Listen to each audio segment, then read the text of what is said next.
Hello there! I'm doing a Hitchcock review today to assure you that even though I haven't done one in a while, I am still doing them. I've been ridiculously indecisive about which one to do next. I was considering putting all the names of the remaining films on little pieces of paper and pulling one out of a hat, but every time I thought of doing that, I was like, okay, but I really hope I get Foreign Correspondent because I'd really like to review that one. So why don't I just do it then? If Foreign Correspondent is the one I want to talk about, then I should just do it, right? So here I am. I'm reviewing Foreign Correspondent.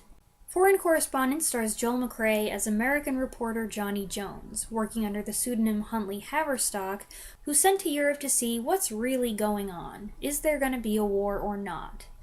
But when an important Dutch diplomat is shot right in front of him, Jones goes on the hunt for the assassin and uncovers an international spy ring. This was Alfred Hitchcock's second American film, released in 1940, the same year as Rebecca. The two films were in competition with each other for the Best Picture Academy Award, but Rebecca won. It's Joel McCrea who gets to play Hitchcock's regular guy role this time, and he does a great job with it. I wasn't familiar with McCrea the first time I saw this movie, though I think I had seen him in The Most Dangerous Game before this. I was very impressed with his natural style, the attractive, carefree air, and easygoing good humor. McCrea plays opposite Laraine Day as the daughter of a prominent English politician. They have some really fun scenes together with quite a lot of banter, and you know how much I enjoy that. There's also a great part for George Sanders, who had previously worked with Hitchcock in Rebecca. Here he plays Scott Folliott, two small F's, whose introduction features my favorite bit of dialogue in the entire film, a random humorous exchange between McCrea, Day, and Sanders in the middle of a car chase. Probably the greatest performance in the film, though, belongs to a very distinguished-looking Herbert Marshall, playing Laraine Day's father.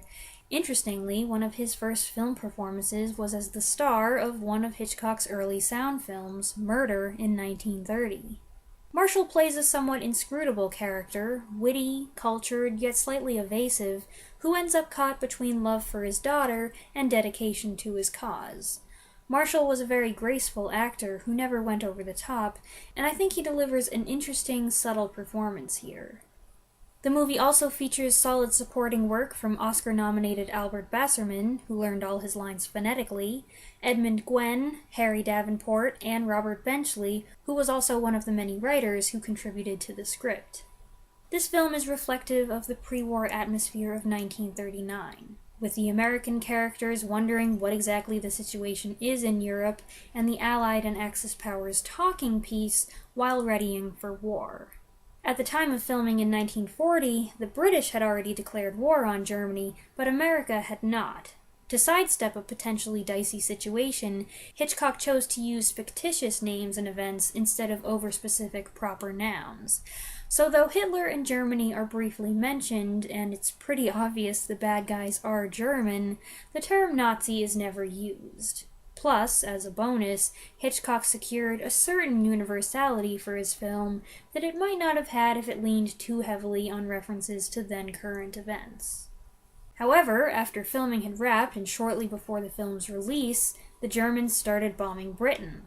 Quickly, a new ending was added in which the main characters in London deliver a powerful radio message to the Americans while air raid sirens and bombs go off behind them. This closing scene so strongly encouraged American involvement in the war that, for some, it changed Foreign Correspondent from a vaguely political espionage thriller into an outright propaganda film. And it was hailed as such by no less a personage than Joseph Goebbels, who knew a thing or two about propaganda. Foreign Correspondent had quite a large-scale, expensive production. There's an entire suspenseful sequence that takes place inside a Dutch windmill. This was a creative, multi-level set with winding stairs and chains and pulleys and creaking wheels. It's a fascinating place to stage a scene, but probably the most expensive part of filming was the breathtaking plane sequence in the third act.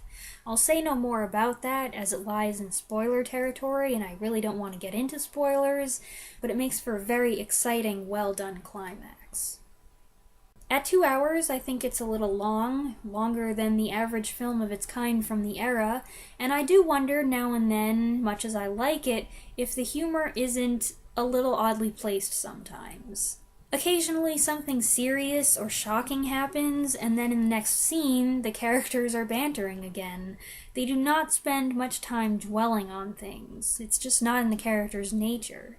These tonal shifts and jumps can be a little unusual, and if you're not looking for humor in your espionage thriller, then you might not like it, but the way it's carried throughout, I think, establishes that quirkiness as the style of the movie.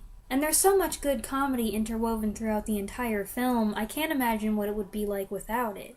There are one or two parts that strike me as downright screwball-y, like the scene in which McCrea climbs out his hotel window in his dressing gown, flashing a whole lot of leg and garters.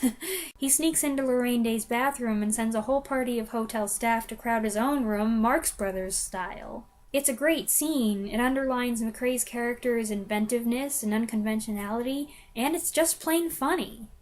It has become one of Hitchcock's slightly lesser-known films, overshadowed by some of the masterpieces of later years, but I find Foreign Correspondent absolutely entertaining, and I highly recommend it.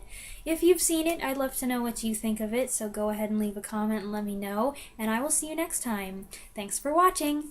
Bye!